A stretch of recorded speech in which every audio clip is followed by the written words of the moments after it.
Arthritis patient যারা আছেন তাদের জন্য খুবই ইম্পর্টেন্ট একটা মেসেজ হলো, চিকিৎসায় এটি পুরোপুরি সমাধান না হলেও এমন কিছু খাবার রয়েছে যেগুলো গেম চেঞ্জার হিসেবে কাজ করবে এবং আপনি একটা নোটিসেবল ইমপ্রুভমেন্ট দেখতে পারবেন। এবং সেই সাথে বলে রাখি, সব বয়সী মানুষের হাড়ের সুস্বাস্থ্যের জন্য এই খাবারগুলো কিন্তু খুবই কার্যকরী। কোন খাবারগুলো? ভিটামিন সি যুক্ত ফল।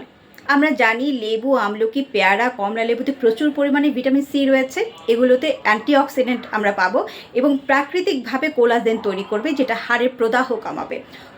হলুদেও কিন্তু প্রচুর পরিমাণে অ্যান্টিঅক্সিডেন্ট রয়েছে এবং কারকিউমিন নামে একটি পদার্থ রয়েছে, যেটা কিনা আর্থ্রাইটিসে যে আইবুপ্রোফেন ব্যবহার করা হয় সেটার মতোই কার্যকর। রসুন হতে পারে খুব ভালো সমাধান। রসুনে কিন্তু আমাদের হাড়ের ইনফ্লামেশন কমায় অনেক গুণে।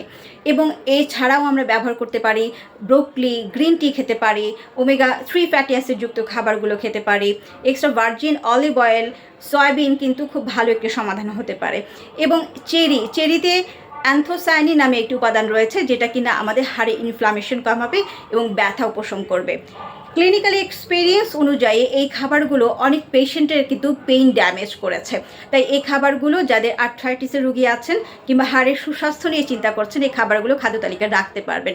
তবে ব্যক্তি ভেদে এবং বয়স ভেদে কিন্তু এই ব্যবহারের তারতম্য রয়েছে। তাই ব্যবহারের পূর্বে অবশ্যই স্বাস্থ্যবিদ অথবা একজন ডায়েটিশিয়ানের পরামর্শে গ্রহণ করা মঙ্গল হবে।